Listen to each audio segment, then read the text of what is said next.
9 horas. Bueno, pues voy a dar por iniciadas las jornadas de la Hispanidad. Muchas gracias a los asistentes, muchas gracias don Antonio Nadal por estar con nosotros. Mi nombre es Alejandro Criado, soy el presidente de la Asociación Cisneros. Hemos organizado pues con mucho cariño, mucha ilusión y mucho apoyo de personas como don Antonio Nadal estas primeras jornadas de la Hispanidad, que tienen como finalidad pues homenajear el mes de la Hispanidad y la gran obra de España en el mundo, ¿no? La obra más importante que ha hecho España en la humanidad ha sido la Hispanidad, el crear pues todo un continente prácticamente pues influenciado por la cultura española, la cultura europea, la tecnología, la lengua española, etc.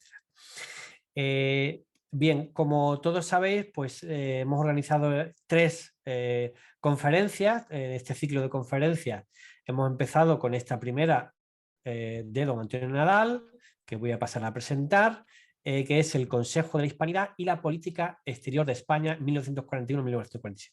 Esta es la primera ponencia que va a dar don Antonio Nadal, que es catedrático de Historia Contemporánea de la Universidad de Málaga y además es una persona que tiene muchísimas publicaciones.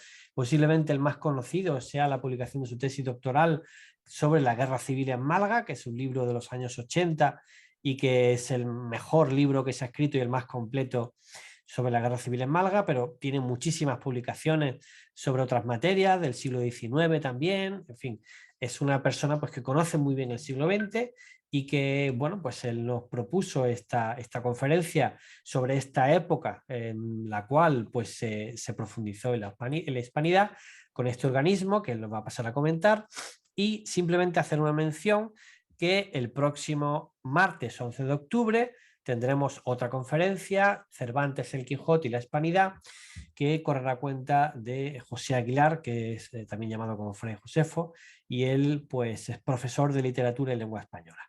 Y finalmente cerraremos el ciclo de conferencia el 25 de abril, el 25 de octubre, con la conferencia sobre la conquista del Imperio Azteca por Hernán Cortés, que correrá a cargo de Iván Vélez, que es un conocido escritor, fundamentalmente es arquitecto, que es como creo que se gana la vida, pero es muy conocido como escritor.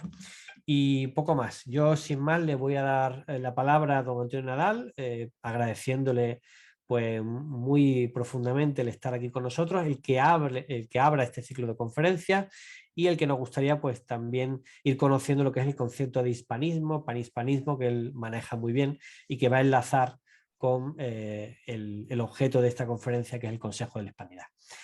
Pues don Antonio, muchísimas gracias y suyos son los micrófonos. Hola, buenas tardes.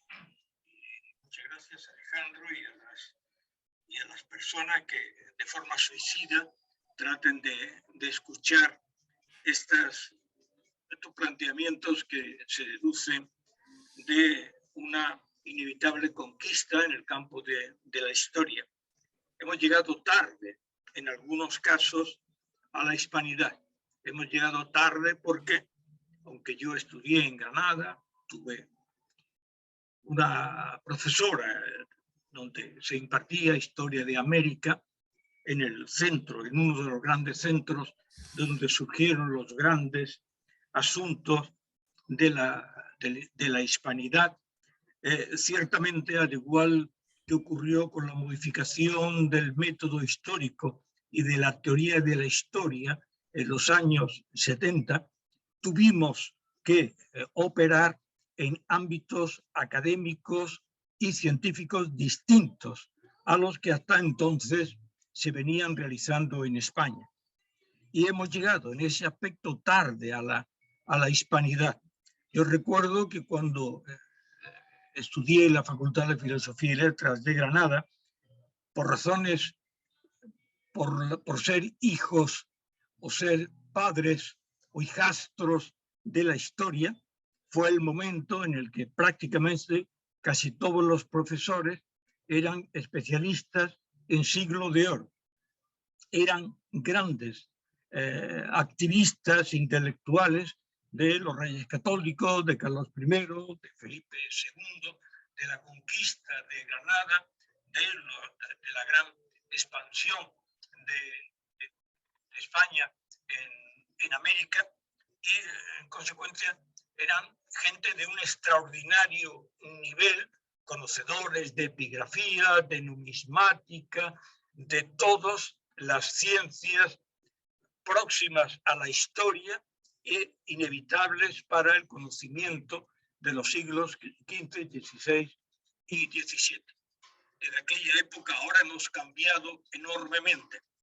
En aquella época los grandes tomos de nuestros profesores sobre Carlos V, sobre el conde de Tendilla, sobre la epigrafía de los siglos XV o XVI, sobre la conquista de Granada, ha evolucionado al campo actual a obtener una cátedra mediante una entrevista a una señora de 90 años en la que la señora cuenta su historia desde el principio de su vida. Si usted consigue reunir 2 o 3 entrevistas, será homenajeado por la Junta de Andalucía, será patrocinado por Unicaja, será elevado a los altares por el gobierno de España y tendrá usted una proyección internacional por haber hecho 3 entrevistas, además dotado con una cátedra. Es verdad que las cátedras ahora son elementos otorgados por las universidades.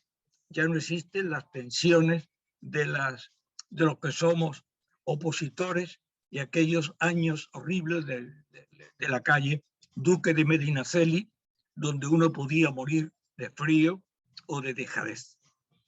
Pues bien, llegamos tarde a la hispanidad y al hispanismo porque había que retomar nuevos temas en el campo de la historiografía. Había que retomar el movimiento obrero, había que retomar los partidos políticos, había que insistir en nuevas líneas que la responsabilidad propia del tiempo había impedido.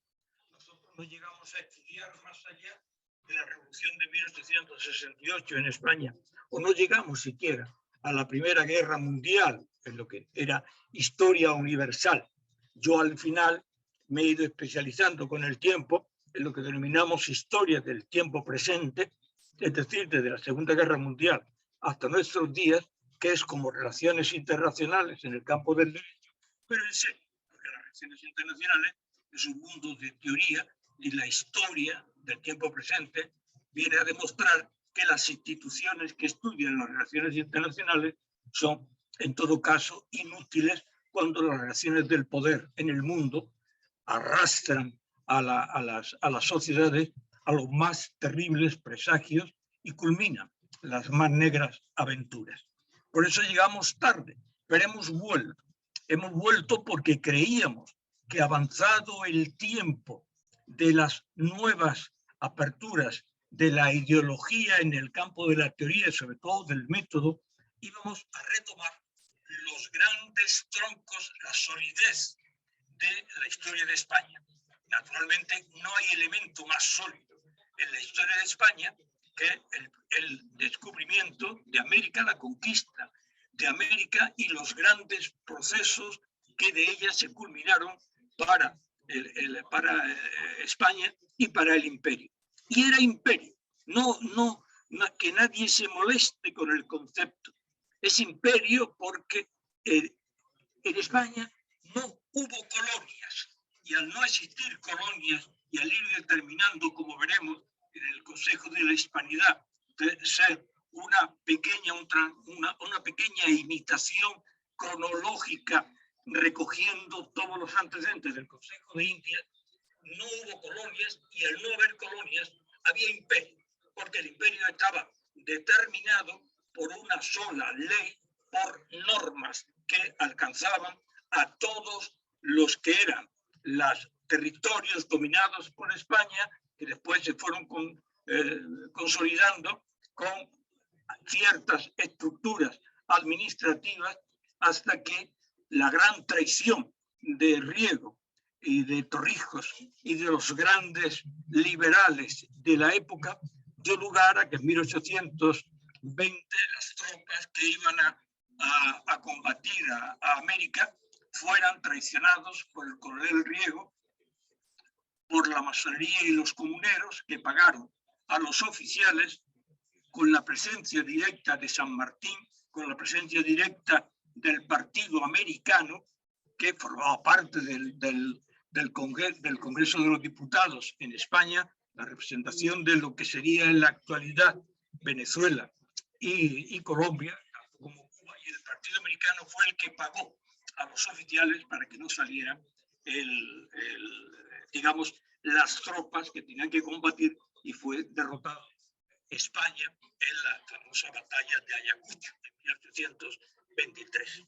Pues bien, una vez que creíamos que avanzado el tiempo de las renovaciones historiográficas, ha caído la visión soviética de la memoria democrática, que es como una especie de azucarillo irrelevante y que será en su momento fruto de una nueva capacitación para utilizar todo el papel en el que se ha publicado todos los maravillosos y absolutamente absurdos análisis de género, de contragénero, de binarios, de superbinarios, de historia de los trans y de la memoria aplicada al terreno de la historia, que como es sabido para un historiador profesional, la memoria no es sino una parte menor, un elemento secundario de la metodología histórica, una técnica menor. Cuando faltan documentos, cuando faltan elementos que pueden consolidar de manera científica, se recurre a la memoria. Pero la memoria evidentemente no es sino un elemento más en el que el carácter comparativo de diversas opiniones puede darnos, como el campo de la criminalística, una versión, porque hay testigos creíbles y hay testigos que no lo son. Y en ese campo es donde la memoria ofrece una pequeña parte. Cuando descubrimos que una técnica menor del método histórico se convierte en epistemología, en filosofía de la historia y finalmente en imposición soviética para convertir la historia en un mecanismo oficial como en la Unión Soviética, hemos llegado a la conclusión de que la hispanidad es otro de los elementos por los que es necesario trabajar intensamente, porque en una sociedad como la española, que han confundido el anterior régimen y las grandes propuestas de la historia con un determinado régimen y han aplicado siguiendo la huella del dinero, porque cualquiera de los grandes problemas que se aportan en la actualidad tienen 80.000 euros de Unicaja para luchar contra el fascismo. Sí, Unicaja lucha contra el fascismo. La Junta de Andalucía lucha contra el fascismo. ¿Qué es el fascismo? No lo sabemos porque ellos no tienen ni la más remota idea de lo que es el fascismo. Pero es natural que los grandes capitalistas españoles pues luchen contra el fascismo porque a eso se debe su mantenimiento. Ellos vinieron aquí justamente, el capitalismo español es heredero de la pasionaria, al igual que los partidos de derecha se cree que son herederos de Santiago Carrillo. Pero, evidentemente, la historia no es esa. Llegados a este punto, tenemos que constatar varios hechos claros y que me gusta decir inicialmente. Existen dos conceptos que para un historiador, para un profesor de literatura posiblemente no, para un filósofo seguramente tampoco, para un politólogo me da exactamente igual, los politólogos suelen ser fantasmas de la palabra y un sociólogo es exactamente para lo que le pagan. Por eso la historia no tiene que ver ni con la sociología, ni con la politología, y mucho menos con ser una persona capacitada, un divulgador público, y menos un youtuber, que están sin duda de moda y son muy importantes. Que más quisiera uno ser un youtuber. Pero que son dos conceptos distintos, el concepto hispanismo y el concepto hispanidad. El hispanismo, si me permiten, todo lo que vaya a presentar, no sé si se ve, está y se puede ver en las fuentes, que es un artículo, la importancia de llamarse hispanista, de Aldo Rufinat, que es el presidente de la Asociación Internacional de Hispanistas. aquí aparece con toda precisión y muy elaborada desde la perspectiva que podríamos llamar oficial de lo que es el hispanismo a nivel nacional e internacional, lo que es exactamente el estudio, la aproximación, los procedimientos lingüísticos y académicos que han dado lugar tanto en el ámbito de España como en el ámbito internacional para el estudio y el conocimiento de España y su influencia en el mundo, en el campo de la literatura, la cultura y en todos los ámbitos de la ciencia. Ahora bien, para nosotros existe un concepto más importante que es la materialización histórica del hispanismo, que es la hispanidad. Y la hispanidad es un concepto que para un historiador es relevante, porque es un concepto largo, con numerosos cambios, con procesos en los que ha habido momentos de transiciones, de elementos de aceleraciones, momentos de equilibrios, y que prácticamente parte como elemento fundacional del descubrimiento de América, y como se verá en todos los documentos, desde la partida de las naos que llegaron a América. Por tanto, la hispanidad para un historiador es la materialización histórica desde el siglo XVI hasta nuestros días de los acontecimientos que dieron lugar a la presencia de España, cómo se desarrollaron, cómo influyeron, cómo fueron aceptados y sobre todo cómo fueron combatidos, primero por la leyenda negra, de la que no me voy a ocupar, que sería un tema de horas, y ya Alejandro me ha amenazado antes con restringirme el uso de la palabra, en el buen sentido de la expresión, y finalmente por lo que es mi especialidad, que es el panhispanismo y el pangermanismo. ¿Qué fuentes? Hay otro tema, si a alguien le interesa, que es de Ronald Campos, en el que se plantea desde todos los puntos de vista los primeros promotores de la idea de la hispanidad. Ronald Campos tiene este mismo tema en 4 o 5 artículos, por lo tanto no cito siquiera esta, pero es Ronald Campos López, donde aparecen los primeros promotores de la hispanidad, desde Rubén Darío, Valera, Altamira, Unamuno, aunque todos ellos presentan muchos matices. Las fuentes utilizadas se corresponden exactamente con el origen al que hemos accedido en la hispanidad. Para mí, yo llegué a la hispanidad a través de América Latina. Cuando pude estudiar Alfonso Junco, cuando pude estudiar el hispanismo en México, cuando pude estudiar el gran tronco del conservadurismo hispanoamericano, especialmente en Colombia. Aquí está la revista de América, todas inéditas. Una cosa muy rápida, perdón.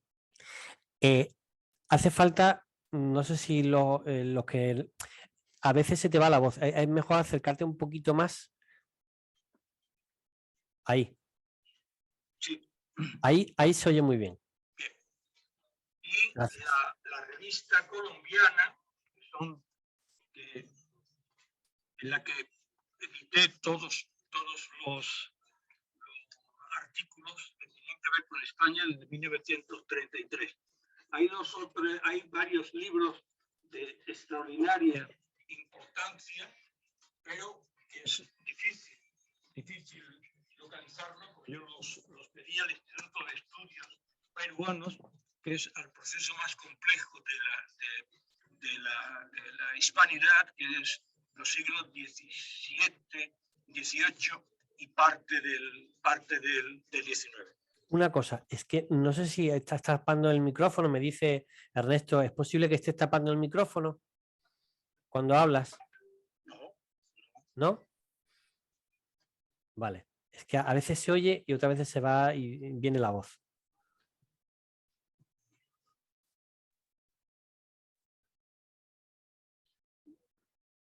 ¿No? Ahora se oye bien. Ahora. Sí. a esa altura, sí. Puede ser que tengas algo tapado, el micrófono que esté tapado por algo. Eso me está diciendo Ernesto. ¿Dónde está el micrófono? ¿En los laterales? Sí, es que realmente se oye como si estuviera unos auriculares, es decir, se oye como muy bajito. Todo lo que tiene alrededor, ¿se oye mejor? ¿Se oye mejor ahora? Bueno, más o menos, ¿no? Más o menos, sí. Todo lo que tenía todo. Ahí ahora se oye muy bien. Bien. Vale. Bien. Pues lo que decía era que el largo periodo desde la salida de las naos hacia América constituye un proceso verdaderamente extraordinario del Imperio Español. Como he dicho, no hay España no tiene nada que ver ni los procesos coloniales que inauguran. Existe una documentación amplísima sobre la diferencia entre algún día, lo puedo dar, si alguien lo quiere, le puedo enviar una fotocopia, la diferencia entre... Perdón, ahora se oye muy bien. No sé qué has hecho porque se oye muy bien. Bueno, si se oye muy bien, pues no digas nada porque puede ser gafe. Vale. Hugo Pedro Sánchez, anda, Por si has hecho algo. No he hecho nada, maldito. Soy honorable dentro de lo que cabe. Bien, pues desde ese periodo ha habido un largo, unas fases verdaderamente apasionantes que a mí me han interesado por la dificultad que tiene y donde hay elementos extraordinarios para revisar. Por ejemplo, el papel de Santa Rosa de Lima contra España o el papel de otros elementos que incluso forman parte de lo que es un poco la historiografía más clásica de España y que hicieron todo lo posible por ir contra la monarquía. Lo que yo pude descubrir en el mundo del hispanismo es que por fin y después de siglos los historiadores hemos descubierto algo que a mí me provocó vergüenza hace 15 o 20 años cuando empecé con este tema. Es que el gran tronco de la filosofía y del pensamiento español, desde Donoso Cortés, Balmes, Aparici Guijarro, Vázquez de Mella, Balmes, Ramiro de Maeztu, Menéndez Pelayo, todos ellos no lo habíamos leído, no lo hemos tocado jamás. Y no hay ningún tronco de la izquierda, no hay tronco. El gran tronco del pensamiento español es lo que podríamos denominar el pensamiento conservador. En España, cuando escribía Lenin, o Rosa Luxemburgo, o Karl Liebknecht, o Gramsci, en España escribía unos artículos básicos, elementales, Pablo Iglesias, y después la Pasionaria. Esos son los grandes teóricos de la izquierda, hasta el punto de que no ha existido nunca en Occidente una nación con ese poderoso movimiento obrero tan desprendido de teoría política como Italia, como Alemania, un poco Francia también se acodó a la parte más mediocre del marxismo, pero sobre todo el marxismo fue eminentemente, a través de Engels, fue eminentemente inglés. Pero la única nación donde no existió nunca el marxismo, donde rechazaron el marxismo y donde únicamente las aristocracias de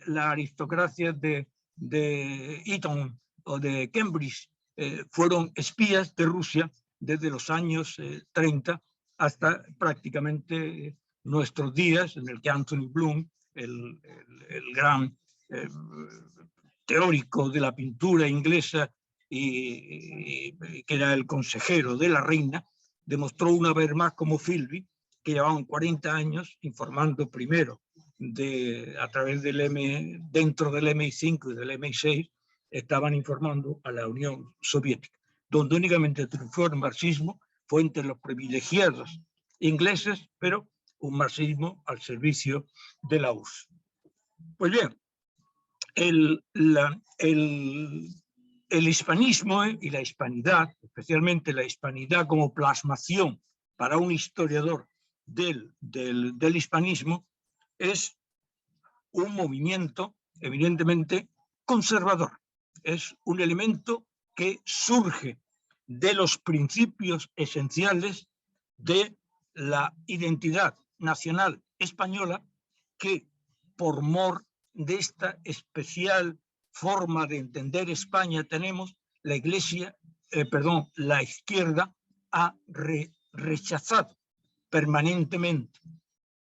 La izquierda no cree en España, no ha creído nunca en España. Durante el siglo XIX y parte del XX, el Partido Socialista y el Partido Comunista estaban en la guerra de Cuba o en la guerra de Marruecos, estaban con Marruecos en contra de España.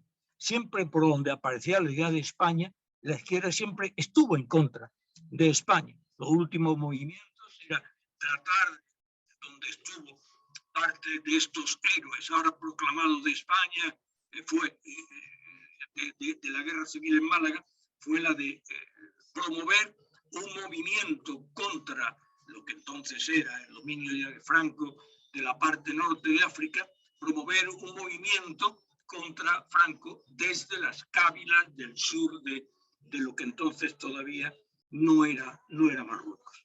Pues bien, el hispanismo es inevitablemente un elemento conservador que fue absolutamente rechazado y brutalmente rechazado desde principios del siglo XX, cuando se establece la fiesta de la raza, de la que hay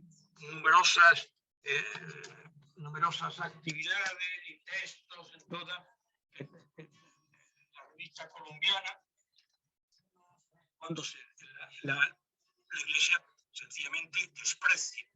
Hay algunos movimientos, la Unión Iberoamericana a final del siglo XIX y luego durante toda la primera mitad del siglo XX, quizás enlazando con algunos pensadores en el campo político del general Primo de Rivera, comenzaron paralelamente a la elaboración de lo que entonces era un elemento de desprecio para toda la Iglesia, que eran Menéndez Pelayo y Ramiro de Maeztu, porque la izquierda, y algún día trataré de explicarlo bien, cuando enviaron a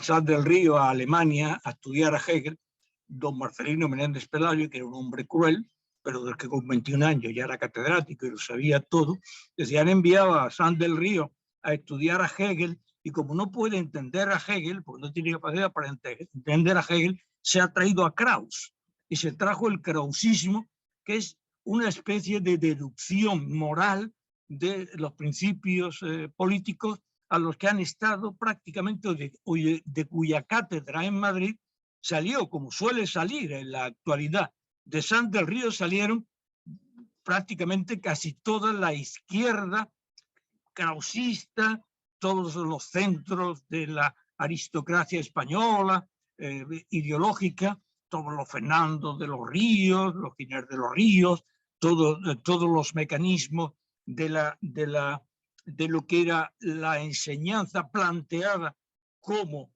elemento de hostilidad contra la Iglesia, todo esto salió de la cátedra de Sá del Río, a la que lógicamente hay algunos trabajos muy interesantes donde se demuestra el carácter selectivo y generador de amigos y amiguetes y compañeros y compañeras que tuvo ya en aquella época las cátedras de Sá del Río, y que en este momento, desde el secretario de Estado para la Memoria, el catedrático de Almería, ni más ni menos, hasta otros han ido siendo nombrados por las propias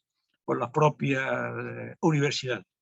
Pues bien, era natural y lógico que durante la República, durante el Frente Popular, un gobierno constituido por catalanes, vascos, socialistas, comunistas, anarquistas, todos enemigos de España, quizás con una incipiente visión de la FAI sobre la unidad obrera, no sobre la unidad nacional, sobre la obrera de España y Portugal, y a través de una pequeña línea que le fue útil, porque era la teoría primero de Lenin y después de Stalin, que fue la consideración de la guerra civil española, de la que yo publiqué un artículo muy amplio que está en la página web de la Asociación de Verdad e Historia, sobre el Partido Comunista de España y la Unión Nacional y la unidad nacional, porque querían demostrar que la presencia de los Estados Unidos en España alentaba directamente un hervor nacional contra el imperialismo yanqui, y en consecuencia determinan que la guerra civil española y después la política de reconciliación solo se podía hacer en contra de los yanquis a través de una visión nacional de España.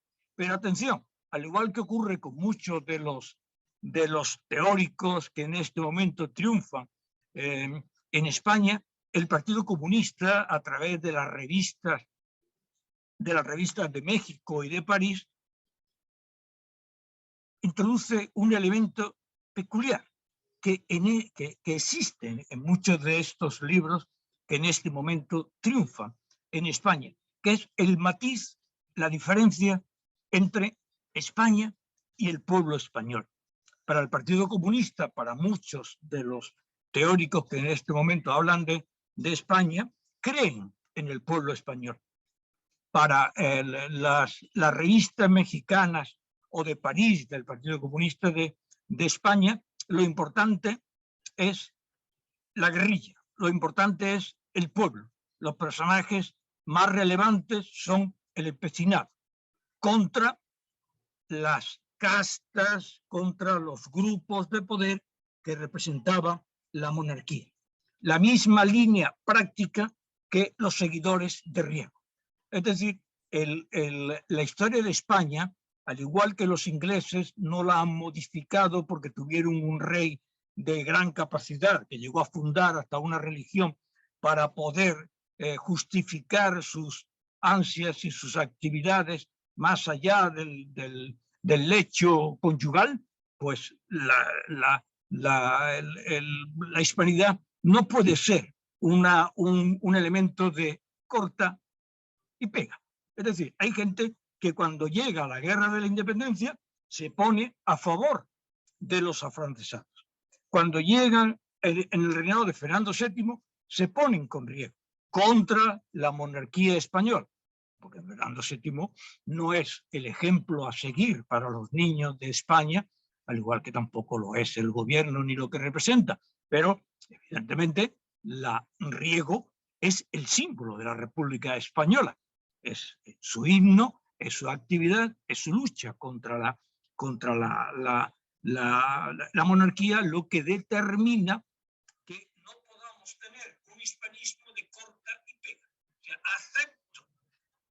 acepto a Riego y de Riego me paso a Isabel II. No. La historia no es esa. Es decir, la historia no es una versión moral de nuestros pensamientos. Y hay muchos de estos libros que se pasan a Riego, que se pasan a Torrijos, y después dan el salto a la monarquía parlamentaria. Y después se retiran de la monarquía y se ponen a favor de la república, pero la linealidad de la hispanidad y del hispanismo no es un corte y pega, no es un cojo esta parte o cierro la otra. Hay un corte efectivamente en el siglo XVIII y parte del XIX en el concepto de hispanidad, porque el siglo XVIII es un siglo francés, como fue el siglo XIX un siglo francés en América Latina, y como la independencia de las repúblicas latinoamericanas fueron fomentadas directamente por los estados mayores de los militares ingleses, tanto con Bolívar como con San Martín, que actuaron directamente para expulsar, digamos, a los españoles. Pues bien, teniendo en cuenta que el Frente Popular, un enemigo de la idea de España, estaba formado por el Partido Nacionalista Vasco, por los partidos separatistas catalanes, era evidente en el ámbito estricto del análisis histórico que la derecha política, ya desde los años 30 y en las revistas mexicanas y colombianas, se empieza a recoger la figura de Gil Robles, aunque el gran representante, el gran mito, pero por su carácter de personaje místico, que es una de las cosas que arrastra el hispanismo, fue Unamuno. Los hispanistas rechazan a Varela, rechazan en parte a Menéndez Pelayo, rechazan mucho a Menéndez Pidal, rechazan a todos aquellos que no tienen una idea de España y se consideran seguidores de Donoso Cortés, de Vázquez de Mella, de Balmes y de todos los grandes filósofos del siglo XIX. Lógicamente, en consecuencia, cuando la guerra termina, uno de los elementos claves que allí habían venido apuntando era la instauración del... Hay algunos libros, como este, que es la de los años 90, este es de Lorenzo Delgado Gómez Escalonilla. Todos estos libros, si los leyéramos, yo lo he leído inevitablemente, es la primera jornada de historiador de los años 90. Estos libros, el hispanismo es un elemento más del fascismo, y en la línea de este libro, de uno de los libros más influyentes que hubo, pero de los más absurdos, junto con el libro del embajador de Inglaterra en España, Samuel Uárez, que es absolutamente estúpido. Esta es Falange, el ejército secreto en América. Las pruebas de que 1 millón de agentes secretos, espías y saboteadores, 1 millón, estaban trabajando a través de la Falange exterior en colaboración con Franco, el libro de Alan Chase. Se puede encontrar, se puede encontrar y fotocopiar en la red. Se ve muy oscuro. Pues bien, todos estos libros que están elaborados por el Consejo Superior de Investigaciones Científicas tienen una ventaja. Al igual que este pequeño artículo que es pionero de Mercedes Barbeito, esto pueden sobre el Consejo de la Hispanidad. Es interesante, yo solamente cito libros en los que se hayan usado documentos, en los que se hayan visto los documentos del Ministerio de Asuntos Exteriores, si no, no lo citaría. Pero el libro de Delgado Gómez Escalonilla es absolutamente genial, porque que sigue las tesis de Chase. Es que la hispanidad era un instrumento de Hitler para con 1 millón de personas destruir a los Estados Unidos, como en el campo de la lucha entre el hispanismo y el panamericanismo del que después hablaré. Todos estos documentos, todos los que he citado, son de interés. El libro de Delgado Gómez Escalonilla es interesante porque al final recoge todos los documentos. Es interesante el apéndice documental. Pero claro, no puede evitar, porque siendo la República enemiga de España, no puede justificar, porque lo pretende, que fuese un elemento fascista.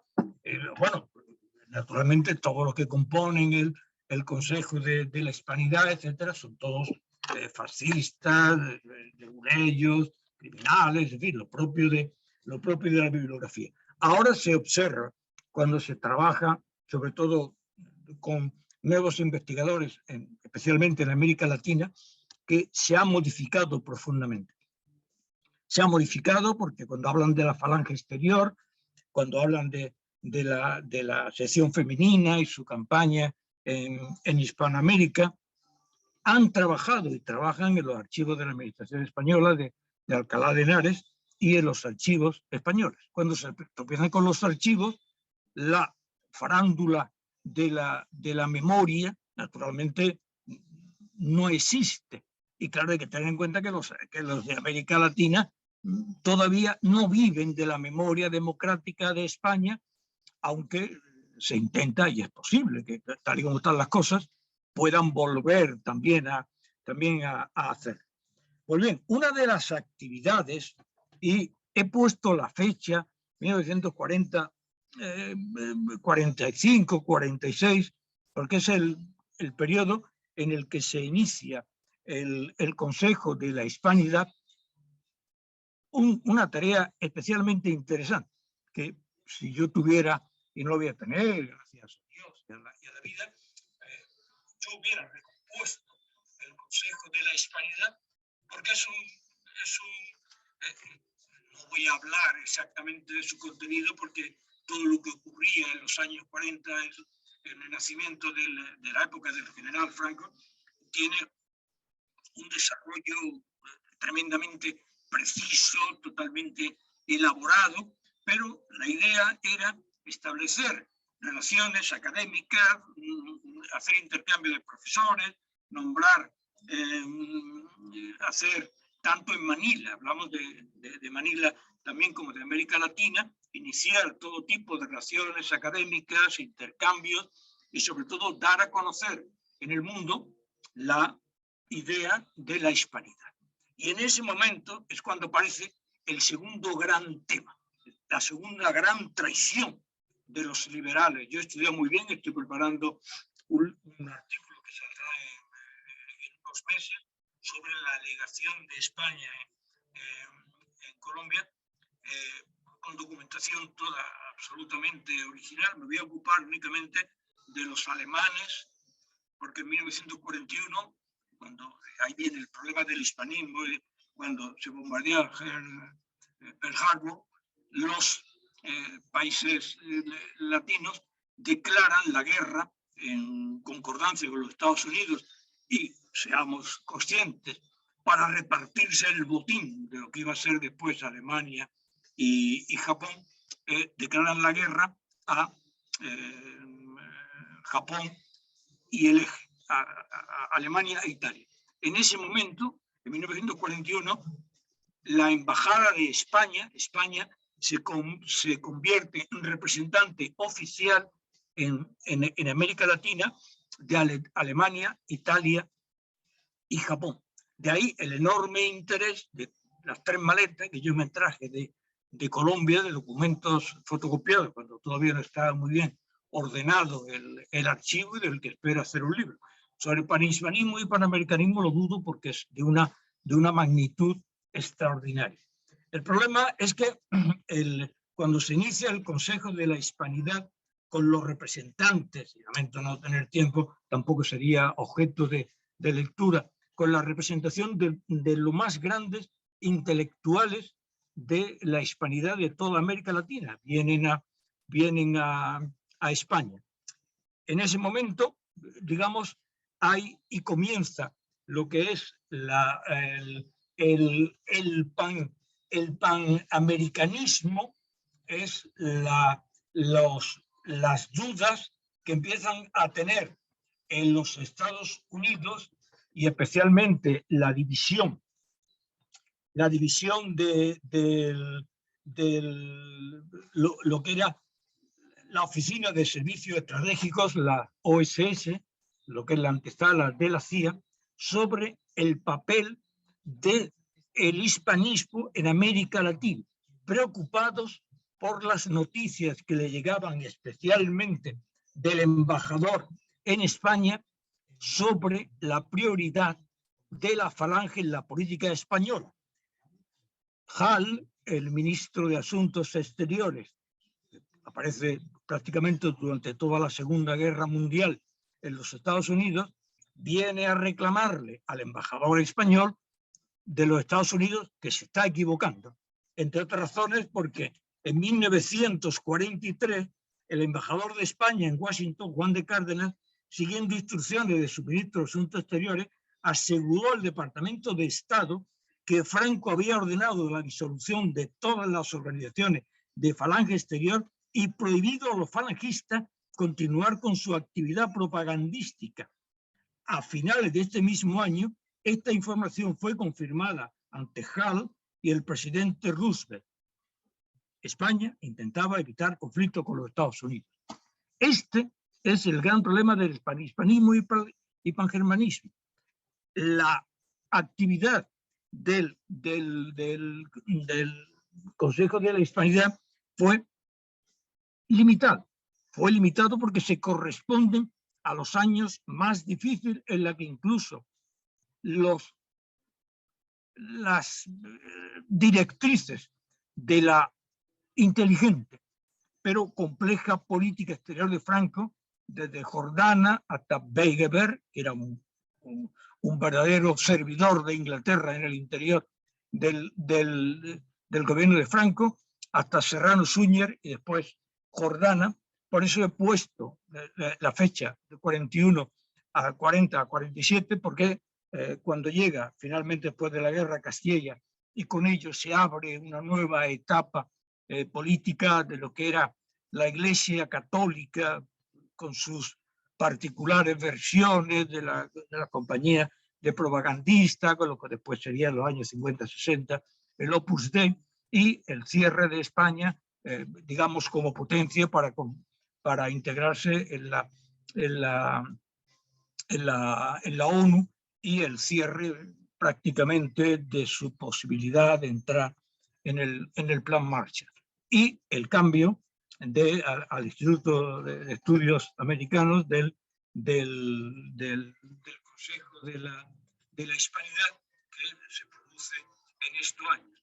A partir de ese momento, digamos, la hispanidad se va manteniendo, pero, repito, con el más importante elemento, que es la traición de los liberales americanos contra España, además de una peculiaridad algo complicada, cuando no vergonzosa, porque son los liberales, cuando digo liberales, en el seno del Partido Liberal en Colombia está el Partido Comunista, Socialista, bueno, lo que es la complejidad terminológica, pero socialista y comunista está en el seno del Partido Liberal, que es el sentido nacional contra España por haber sido imperio, mientras que se entregan en brazos de los Estados Unidos, que los había despojado primero de Panamá y del Canal de Panamá, e incluso la izquierda mexicana se convierte en seguidores, subsumidores del pensamiento americano, cuando le habían arrebatado casi el 50% o más de territorio americano. Pero, en fin, es tan enormemente complejo y tiene una base tan poco sólida que no sea el odio a España, que los nuevos investigadores ya se mueven en otro terreno. Y por la cara que le observo al coordinador, parece ser que debo terminar y así lo hago. Espero haberme comportado adecuadamente, Alejandro. De verdad, un placer. Muchísimas gracias por la excelente ponencia que nos has dado. Yo voy a dar un turno de preguntas y si no hay preguntas, preguntaré yo. Entonces, si hay alguien que quiera participar, que levante la mano y le puedo pasar para que pueda hablar o pueda incluso se le escuche, vamos, que se le pueda ver. Bueno, si no hay preguntas, empiezo yo preguntando. ¿Qué otros organismos en el siglo XX han tratado la hispanidad, aparte del Consejo de la Hispanidad, en distintas etapas de nuestra historia contemporánea? Bueno, hay una enorme cantidad de organismos y de revistas y de actividades y de organismos en este momento, desde la Revista de las Indias de 1941 hasta el instituto, los institutos que hay con cualquiera de las repúblicas. Incluso hay un instituto muy interesante, Instituto Hispano Norteamericano. Hay organismos en todos los apartados. Lo que ocurre es que está mucho más en el campo de la investigación académica y en el campo diplomático. Y la diplomacia española ha tenido y sigue teniendo y yo lo he podido comprobar cuando he querido hacer los países del este, alguna actividad sobre España, la diplomacia española todavía está muy cerrada a llevar adelante lo que es la hispanidad, porque la hispanidad es una cosa claramente de derechas. Entonces, ningún diplomático se va a poner ahora a hacer un trabajo sobre el Consejo de la Hispanidad que fue elaborado en los primeros años del general Franco. Claro, llegados a este punto tendríamos que suicidarnos todos, porque yo nací durante el franquismo, pero no tengo intención de hacerlo. Hice la primera comunión, tengo todos los rasgos de lo que es un buen facha actual, pero creo que todavía me quedan algunos y estoy en ello. Unas preguntas, yo voy a seguir preguntando. Otra cuestión que me interesa, ¿qué medidas concretas llevó a cabo este Consejo de la Hispanidad a favor de la hispanidad? Bueno, el Consejo de la Hispanidad fue un elemento con enormes dificultades y apenas dos o tres reuniones. Estuvo Alcón como canciller de la Hispanidad, realizó varias visitas de lo que eran los representantes de la sección femenina y de la falange exterior en España. Yo que he leído el Ideal desde 1937 a 1945, el Ideal de Granada es muy bueno, se puede leer dentro de las limitaciones de la época. El diario Sur es muy malo, porque era de los fascistas recalcitrantes que ni siquiera formaban parte del franquismo, salvo en un periodo en el que estaba Serrano Suñer. El Sur pasó de ser el prototipo del fascismo, ahora es el prototipo del trans, ahora es portavoz del grupo trans y LGTBI, un gran periódico. Léanlo todos, porque si no lo leen no se enteran de por dónde va la doctrina Kerr y todas las grandes planteamientos, pero muy poca actividad, porque por eso cuando acabó digamos, el régimen quería tener una institución con la cual ir cubriendo, aunque es atacado, digamos, como un elemento para penetrar a la falange en los campos de los diversos países, y en general es una organización con poca actividad, pero que sí consiguió reunir a todos los grandes españoles de América Latina, México, Nicaragua, Cuadra, Junco, aunque era anterior Miguel Antonio Caro, Cuervo, son personas de una capacidad verdaderamente extraordinaria. Yo quiero empezar a publicar en tu periódico y en el de La Unión, porque en el de La Verdad, porque en otros sitios no se puede publicar, yo creo que en parte porque bueno, porque no. Y una cosa, ¿cómo calificarías hoy en día la política exterior de España de los últimos 20 años en relación a la hispanidad? No creo que haya ninguna política con relación a la hispanidad. Es decir, España tenía que haber planteado yo estuve en 1992, estuve en Colombia, después allí visité Perú, es decir, conozco algunos de los elementos y, salvo en la actualidad, muchos hablaban de la madre patria, y eso que yo estudié junto con Sendero Luminoso, con la FARC, todos los estudiantes y los profesores eran de la FARC, incluso en Bogotá coincidí con todos los fantasmones del M-19 que están ahora gobernando, especialmente Petro, que eran todos acababan de 5 años antes, habían habían asaltado el Palacio de Justicia de Bogotá, que estaba todavía quemado, para eliminar todos los papeles que tenían de Pablo Escobar, y ahora estaban todos en el Departamento de Ciencias Políticas. Además eran iban muy bien trajeados siempre, y entonces tenían una superioridad moral extraordinaria. Habían bajado. Cambiaron mucho, ¿no? Entonces sí, eran un poco fantasmones. Había salido el tal Petro, que yo lo conocí, pero entonces tenía 10 o 15 años, menos que yo. Los otros fueron todos candidatos a presidente de la República.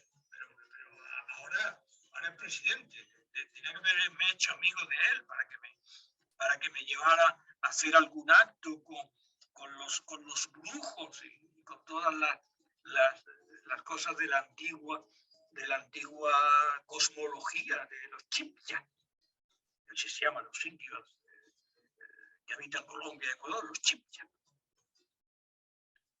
No sé si hay más preguntas. Voy a esperar un poco a ver si hay alguien que se anima a preguntar. Si no, haré la última pregunta.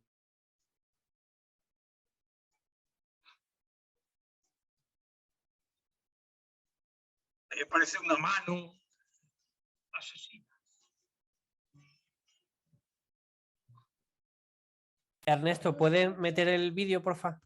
Es que no sé cómo se hace lo del vídeo. Bueno, dale aquí abajo donde pone abajo a la izquierda está silenciar el micrófono y el vídeo. Pínchale para que no tenga y te vemos. Abajo a la izquierda. Es que el micrófono sí lo tengo activado, pero el vídeo no lo activo. Da igual, en un momento. Bueno, adelante, pues comenta lo que sea. Bueno, buenas tardes. En primer lugar, felicitar al profesor Nadal por esta magnífica conferencia y agradecérsela al mismo tiempo, ¿verdad? Luego, creo entender de su ponencia, profesor, que la izquierda española, profundamente antiespañola, no ha dudado en alinearse con las tesis de la leyenda negra de cuña anglosajona, de origen anglosajón, ¿verdad? Ahí en la actualidad se observa en determinado, quizás algún elemento del socialismo, algún remordimiento de conciencia, o es pura impostura. Lo digo porque no hace mucho se ha estrenado en el cine un documental, España, la segunda globalización, y en él aparece Alfonso Guerra. Alfonso Guerra, ¿no? ¿Qué opinión le merece? Bueno, pues ahí parece que Alfonso Guerra hace como un poco de remordimiento de conciencia, ¿no? De lo que la izquierda, de qué forma ha abandonado las tesis de la hispanidad, de la defensa de la hispanidad, ¿no?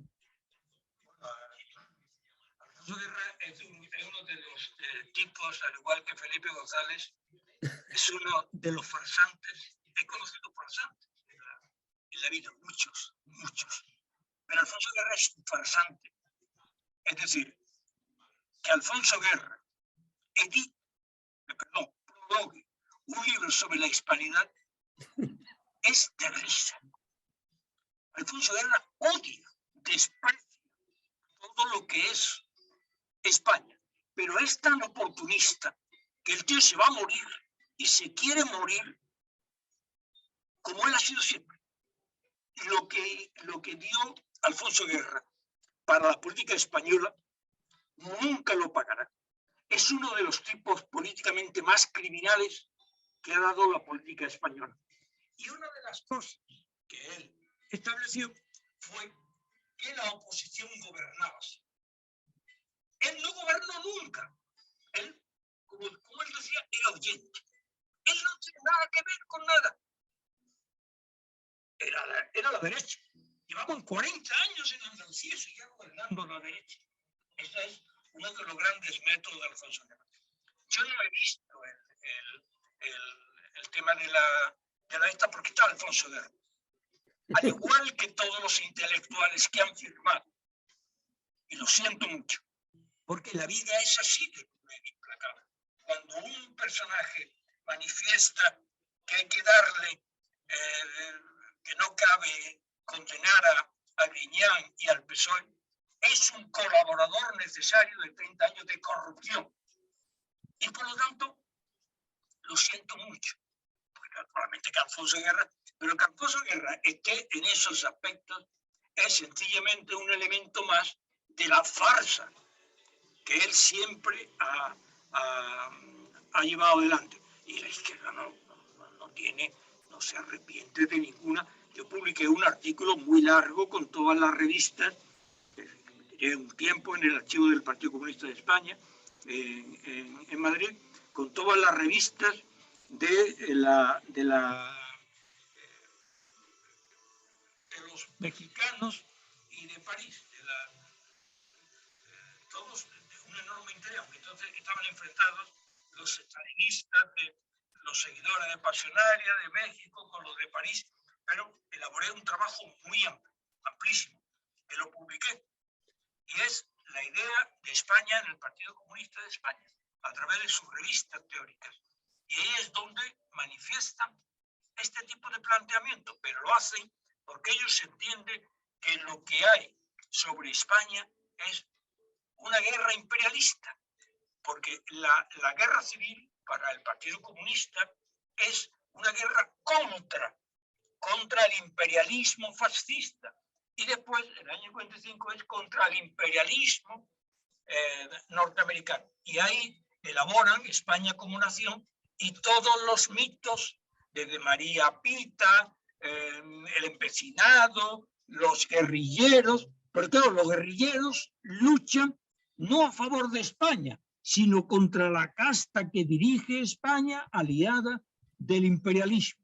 Y entonces, claro, si de España quitas su historia para rescatar una cosa indeleble, que es el pueblo, que forma parte de la historia, pero no está materializado en el campo de las instituciones, te quedas con una cosa maravillosa, que es una historia ficción extraordinaria.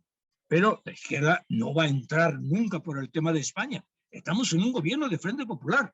¿Cómo van a entrar en España ETA? ¿Cómo va a entrar en España si el objetivo de España, de ETA, que gobierna y que ha elaborado la ley de memoria democrática, es acabar con España? Al igual que el PSOE, al igual que Esquerra, Juntos o no sé qué, es que desconozco cómo se llama porque me trae sin cuidado. Igual que la señora esta de Yolanda, o no sé. Es que me trae sin cuidado, son epifenómenos y etapas trágicas de la historia que cuando desaparezcan parecerá una pesadilla. Muchas gracias, queda aclarado. Muchas gracias. Vamos a darle paso a Antonio Gallego. Si puedes poner el vídeo, mejor, así te vemos, porque no te conocemos. A Ernesto sí le conocemos. Ernesto, solicitar reactivar el audio. Estoy solicitando reactivar. Tienes que darle a activar audio. Ahora. Ahora me escucháis. Sí. Enhorabuena, Antonio, sí, por tu conferencia y por tus palabras ilustradoras y magníficas sobre el hispanismo, hispanidad. Prácticamente creo que has contestado en lo último lo que te quería preguntar, porque era en sentido México, como he ido mucho, he viajado mucho, he estado en el colegio, en el Colmex, en la UNAM, y veo un antiespañolismo brutal. Eso, quisiera un poco tu matiz sobre eso. Veo mucho, y el propio presidente AMLO, un tema un hombre con muy poca cultura, me parece, no sé, ver un poco tu opinión. Bueno, aunque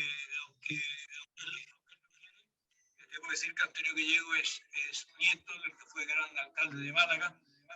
Don Antonio de Gallego, Málaga no, de Granada. Granada. Eso me pasa. Estoy destruido por mi equidistancia de la vida. Y padre del que fue mi gran decano y primer rector de la Universidad de Málaga, don Antonio Gallego Morel. Y después rector fue el primer rector que hubo enviado entonces desde Granada, fue Antonio Gallego Morel, fue el primer rector de la Universidad de Málaga. ¿Tiene algo que ver con Antonio Gallego Burín? Sí, es su nieto. Ya. Sí, se llama qué bueno. Antonio Gallego Burín, Antonio Gallego Morel, es su abuelo, ¿no? Antonio Gallego Roca. Entonces, él ha hecho mi introducción a uno de mis libros de Granada sobre la época del 68, arrastrándose conmigo a la tortura, a la depravación y al degüello de la memoria democrática y del progresismo de género. Pues la mejor guía que hay de Granada es la de Gallego Burín. Sí, pero eso no lo digas, porque como te escuche el progresismo, no, vámonos a la mejor, es la que ha leído todo el mundo. No sé la segunda, la de Antonio Moreno, ¿no? El historiador. Bueno, pues, Moreno. sí. Pero yo ahora mismo me interesa muchísimo el señor Nadal, mi querido amigo. Sí. Bueno, ya aprovechaba, discúlpame, pero no puedo dejar de comentarlo. Eso es un placer, es un placer. Yo creo que, Antonio,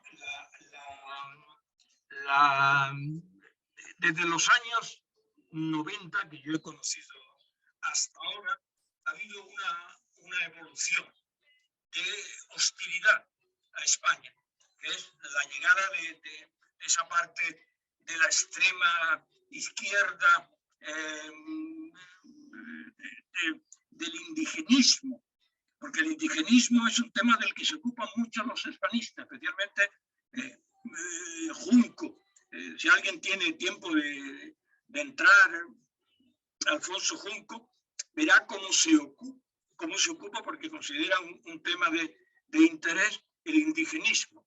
Pero claro, en México el problema de AMLO y el problema de todos estos personajes es primero el que he dicho, es que por atacar a España odian ni más ni menos que a los Estados Unidos, que le arrebataron todo, o sea, le arrebataron la mitad desde California, Nuevo México, Arizona, bueno, quitando la parte de la Florida que era española, todo eso se lo arrebataron a México. Y cómo la izquierda mexicana es capaz de aguantar, aceptar y conmemorar esa derrota trágica de la nación y el desprecio del que son objeto.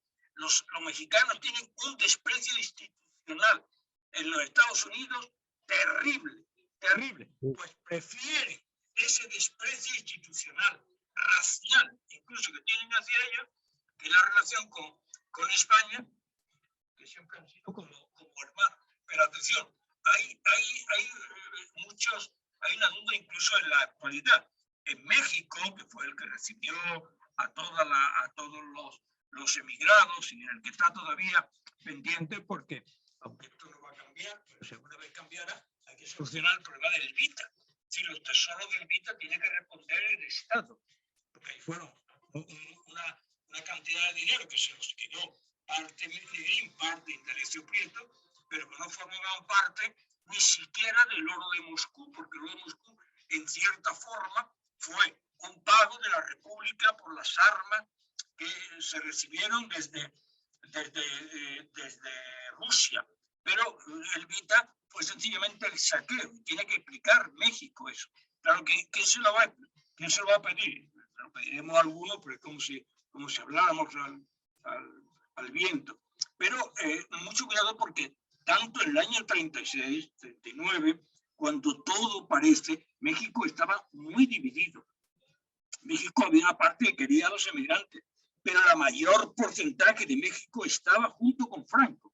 No digo siquiera con los antirrepublicanos, sino con Franco, por una razón que se puede entender desde ese momento, y es que todo el gran sentido de la hispanidad que venía 4 siglos elaborándose se materializa por primera vez teóricamente en Unamuno.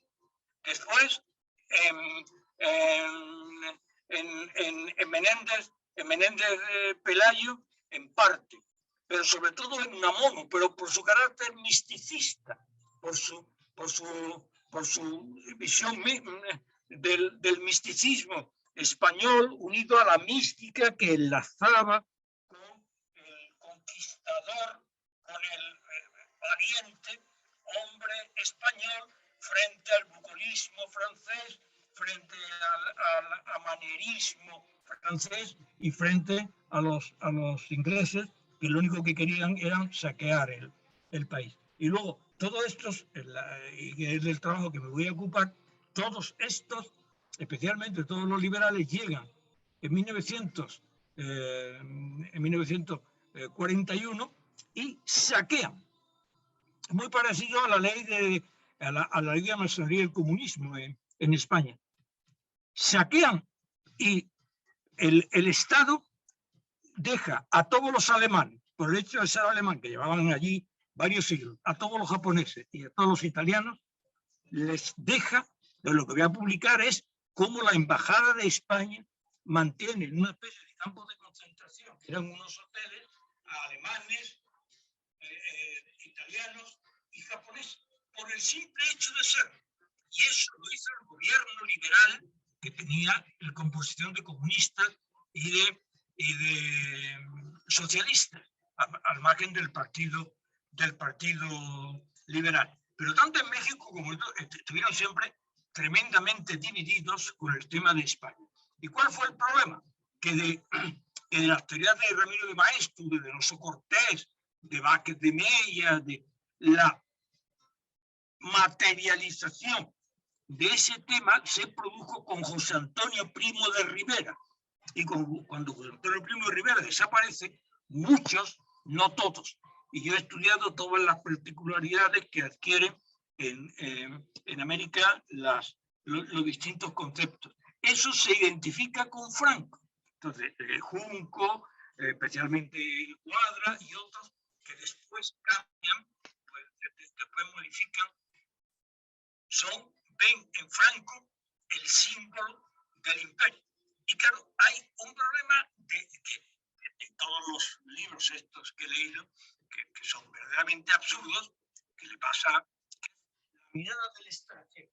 Por eso yo no he escrito nunca nada sobre humanidad en Bulgaria, porque me molesta enormemente la mirada del extranjero, porque no entienden nada del alma de los pueblos. Entonces, en la literatura anglosajona, como ocurre en la actualidad, desde Gerald Brennan, que era un pobre hombre que no tenía ni idea, hasta Paul Preston, estos ponen, a la hora de hablar del hispanismo y de América Latina, unen el nazismo, el fascismo y el falangismo. El falangismo no tuvo nunca, jamás en la vida, ningún tipo de representación en el régimen de Franco. Comparar a las SS con Falange Española, que se unificó y que Franco jamás permitió que se cometieran excesos por su política exterior. Comparar a las juventudes hitlerianas con la OGE, que era yo no estuve nunca en la OGE porque me daba miedo tirarme por allí por unos, pero te ponían unos de estos y te lo llevaban por el Fargue pasaban porque iban todos directamente a Alfacar y a Bismarck, iban. Pero claro, eso es una barbaridad, comparar nazismo, fascismo y falangismo, y eso aparece mucho incluso en los jóvenes investigadores, que hay que ir aclarando. Muy interesante. No sé si alguien o Antonio quiere hacer alguna pregunta más. Voy a permitir hablar otra vez. O quiere hacer una réplica o comentario. A ver, reactivar audio.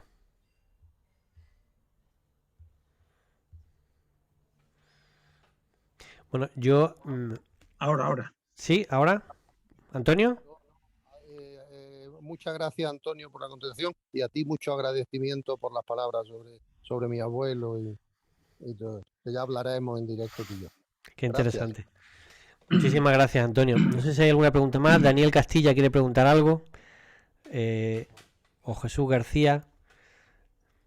Bueno, yo voy a hacer una última pregunta ya por intentar cerrar. Entonces, en la etapa del franquismo, aparte del Consejo de la Hispanidad, ¿no hubo más de hispanidad? ¿O sí se hizo algo más sobre la hispanidad? No, siempre hubo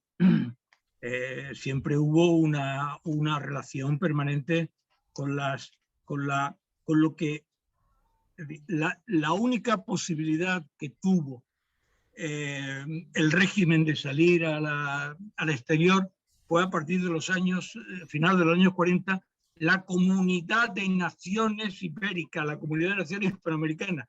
Era el único sitio por donde pudo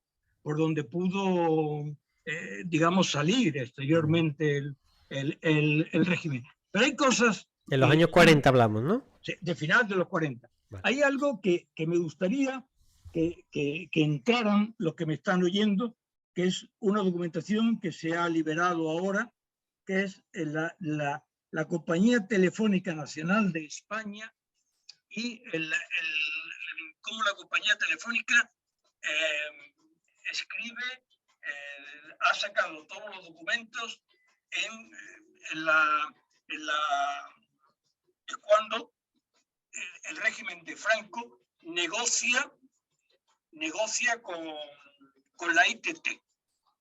Entonces, pongan Compañía Telefónica Nacional de España, ITT, nacionalización, porque hay un montón de documentos donde se ve la humillación de la ITT, la humillación del gobierno americano trabajando para la ITT, para que Franco concediera, y no lo concede, la entrada del presidente de la ITT, que la concede, pero no concede la entrada de 8 americanos, porque Franco dice que desde que los representantes de la ITT le habían dicho a Franco que le ayudarían, y no hicieron. Con lo cual Franco no quiere verlos. Y no entraron. Y en 1945 Franco le quita la ITT y la nacionaliza. Y la convierte en Compañía Telefónica Nacional de España. Entonces, resulta una enorme farsa. Además, Franco dice que durante este periodo habían estado las ametralladoras combatiendo a los aviones nacionales desde el tejado de la Telefónica, y que ninguno de los que estaban en la Telefónica volverían a trabajar en la Telefónica, y los americanos menos. Y en 1900, y están aquí suplicantes, el secretario de Estado americano. Eso es una documentación magnífica. Por favor, aparece Compañía Telefónica Nacional de España, aparece el secretario de Estado norteamericano, los embajadores, y todos son de forma piadosa pidiéndole a Serrano Suñer que hablara con Franco, pero claro, naturalmente Franco dijo que no. Y al final la ITT se perdió. Una pregunta más, porque quiero aprovechar, porque es que yo pues seguiría haciéndote preguntas y no pararía. A ver, este es un libro apasionante. ¿Cuál es el tratamiento? Colombia nace. ¿Cuál es el tratamiento actualmente de la historiografía contemporánea, de los autores contemporáneos, de la universidad, que son los que mejor conocerás seguramente? ¿Cómo tratan la hispanidad desde el punto de vista contemporáneo, desde el punto de vista político y de la política exterior de España? ¿Cuál es el tratamiento que hacen la historiografía de la universidad en general? Bueno, yo soy contemporaneísta, y en el contemporaneísmo hay menos. Ya no soy modernista. Y en línea general, los catedráticos de Historia de América que se ocupan mucho más de la tradición, del descubrimiento, de los procesos, de los consejos de Indias, de toda la legislación que hubo prácticamente hasta el final del siglo XVIII. Entonces, yo no soy modernista, soy contemporaneista. El campo del contemporaneismo es el que me he referido. Es decir, hay un problema elemental. El Consejo de la Hispanidad es fascista, por lo tanto, no se toca, porque es fascista. Entonces, como es fascista, ni todos los personajes de Primá, Sáenz Rodríguez que era un fascista, de uno de estos libros, del Consejo Superior de Investigaciones Científicas. Pero esto es en los años 90, yo sé, pero no han rectificado. Pero si se observa, se ve que todo el peso de la investigación se lleva hacia el siglo XVI y XVII. ¿Por qué? Porque estamos en el problema que he dicho. Es que la hispanidad y el hispanismo en los años 30 se identifican contra la República Española, porque la República Española era enemiga de España y enemiga de la hispanidad, y el símbolo es Unamuno, Ramiro de Maeztu, Menéndez Pelayo y anteriormente Donoso Cortés, Jaime Balmes. Y claro, eso es inaceptable para la memoria democrática.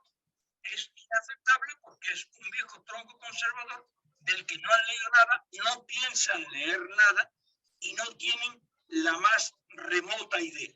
Y del hispanismo, del panhispanismo y del pangermanismo, vamos a ver si consigo, porque cada vez es un libro más grande, lo que me va produciendo. Entonces, no sé si voy a poder acabarlo, porque vamos a ver quién publica eso. Pero claro, todos los hispanistas tienen que saber que si se van a los años 30, se ven en un grave compromiso. O el compromiso de la verdad, y la verdad es que de acuerdo con los textos,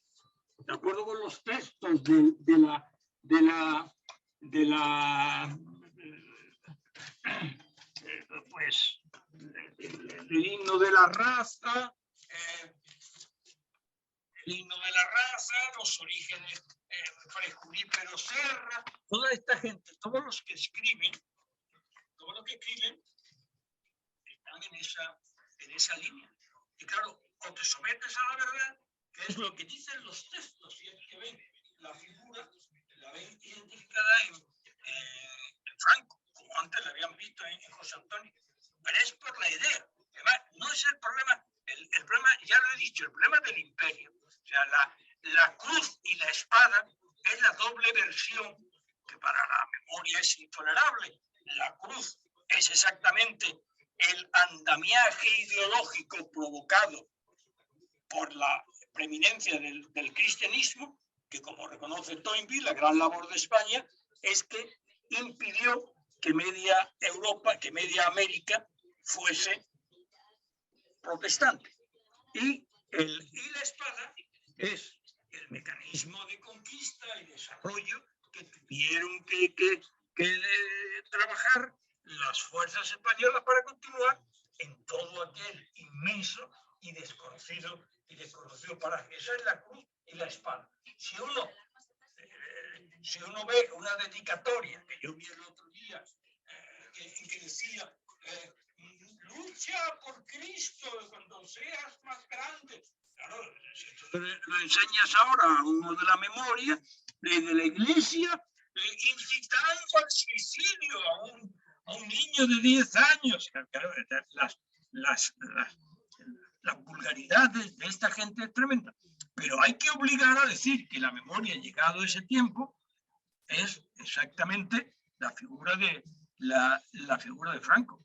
Y después de la figura de Franco, que es el que simboliza toda la idea de la hispanidad, no ha ido a simbolizar la pasionaria.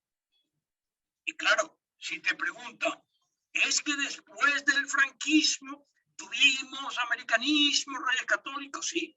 Y si hubiera llegado la República, tendríamos Unión Soviética, tendríamos Stalin, tendríamos los 10 folios que tengo, los 10 tomos que tengo de la historia de la filosofía, donde uno se dedica, desde Platón a Hegel, y los 10 siguientes al marxismo-leninismo y a Stalin.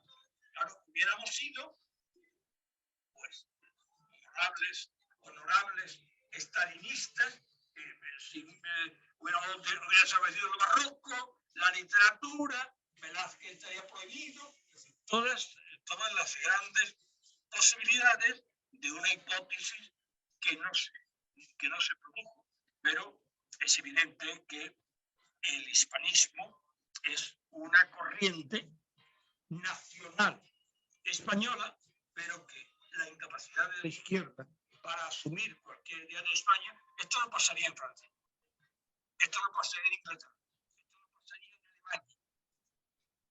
O sea, cuando se dice en España hay imperio, pero hay imperio porque el Consejo de Indias determina que todas las normas y orientaciones jurídicas de toda la hispanidad están perfectamente regladas. Y la ley de España se cumple en el Reino de Nueva Granada o en el Virreinato del Perú. Es decir, esa es la idea de imperio, una sola ley, una sola religión. Entonces, si se compara con el Imperio Británico, pero nunca hubo problemas entre Israel y Glaston, nunca hubo problemas que además incluso el hispanismo, después de la guerra se llama, y lo reconocen los autores, se llama la Unión Francesa y la Commonwealth. O sea, no ceden en nada. Los franceses, el imperio se sigue llamando francés. Y la Commonwealth no aparece siquiera una pequeña insinuación, pese a que siguen siendo en Australia y en todos los ámbitos británicos, siguen teniendo una presencia jurídica, pero en este apartado no hay crítica. Entonces, a partir de este momento, todos sabemos que la izquierda en toda Hispanoamérica ha decidido olvidar, que se olvide en Chile, que se olvide en Argentina el papel de los americanos, que yo fui 7 años del Comité de Solidaridad con Chile, porque queríamos restablecer la democracia en Chile, que se olviden de Pinochet, que se olviden de Videla, para atacar a Fray Junípero Serra, para atacar a los conquistadores españoles, es trágico, pero es verdad. Pero hay un problema, y es que van contra la razón, van contra la historia. Pasa igual que con la memoria. Van contra la historia. Yo quiero aprovechar para preguntarte por otro concepto. Un concepto que se usa mucho para denigrar lo que es la idea de España es el concepto del nacionalcatolicismo. Es decir, todo aquello que en el siglo XIX, XVIII se hablaba bien de España. Entonces yo te quería preguntar, ¿el concepto de nacionalcatolicismo está asimilado al concepto de hispanidad? ¿Está todo unido o es algo diferente? El nacionalcatolicismo es una definición adecuada para determinar el régimen de Franco. El régimen de Franco fue ante todo un régimen nacional católico, porque fue la Iglesia Católica la que, esa división gramsciana del poder político, de la sociedad política, de la sociedad civil, Franco le entregó a la Iglesia Católica. Entonces, la mejor definición, pero el régimen de Franco no fue fascista, ni falangista, ni tuvo periodos de falangista, fascista. El régimen de Franco fue un régimen de dictadura plena, absoluta, que tuvo un componente histórico extraordinario porque Franco vino a decir, y lo dice en la fundación del Consejo de la Hispanidad y en los documentos, que lo que estaba descubriendo Europa en los años 40, él lo había denunciado en 1936, que era la lucha contra el comunismo. Claro, al hablar de la lucha contra el comunismo, el mensaje en el que llega cuando cierra incluso cuando entra la Guerra Fría, pero dejan a España que no entrara en la ONU, es un mensaje brutal, porque vino Franco a recordarles exactamente que lo que estaban ellos haciendo ahora, él lo había planteado en 1936. Y claro, el régimen nacional católico es una definición exacta de la primera etapa del régimen de Franco. Y luego, en el otro aspecto, claro que sí, es la cruz y la espada, es lo que he dicho antes. La cruz es el catolicismo y la espada son las fuerzas administrativas, políticas del imperio, pero no del colonialismo, no del imperialismo, del imperio, uno solo, que al romper la unidad nacional, al extenderse a otras zonas y países, incluido Filipinas, pues naturalmente, después Filipinas, si algún día te enviaré un artículo, porque asaltó Japón y asesinaron a todos los españoles en Filipinas, un capítulo terrible, el año 45, cuando entraron en Filipinas, los japoneses, que eran aliados teóricos de España, asesinaron de una forma brutal a todos los españoles que estaban en la embajada de España en Manila. Pero sí, la cruz y la espada y el imperio. Pero son conceptos, digamos, que se atienden a los conceptos derivados del hecho histórico. La cruz y la espada. La cruz era el catolicismo, la espada era la administración, la política, el ejército, los elementos en los que consiste cualquier sociedad, ideología y poder. y concordancia entre ambos. Y claro, eso no lo pueden, no lo pueden rechazar porque efectivamente fue así. El tema de la leyenda negra ya está relativamente tocada, pero yo creo que ahora mismo quien mantiene la leyenda negra son un número importante de historiadores españoles. Yo creo que la leyenda negra ahora en este momento está ubicada únicamente a seguir manteniendo el franquismo, pues, con toda la simbología, aún siendo ridícula, por parte de lo que en este momento ocurre. Y otra pregunta más. Desde tu punto de vista como historiador del siglo XX y de la época actual, ¿consideras que en los últimos años está habiendo una reacción? Es decir, a todos esos actuaciones que está habiendo por parte de ciertas partes de España e incluso de América de ir contra la hispanidad. ¿Está habiendo una reacción? Es decir, porque yo sí estoy viendo jornadas de la hispanidad que no existían antes. Este es un caso, otra en Cartagena. ¿Está habiendo una reacción de tu punto de vista a esa ola anti-hispana de los últimos años? Sí, es mucho más dura la reacción antihispana y incipiente, como he explicado al principio, y es que hemos llegado tarde. Pero es que antes había que hacer un montón de cosas que no se habían hecho. Pero lentamente se va explicando la versión de lo que fue la historia. Y no hay genocidio, no hay destrucción, digamos,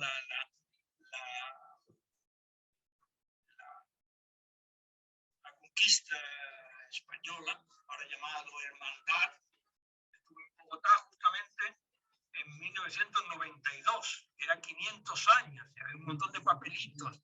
¿Conquista para qué? No nos descubriste, no sé qué.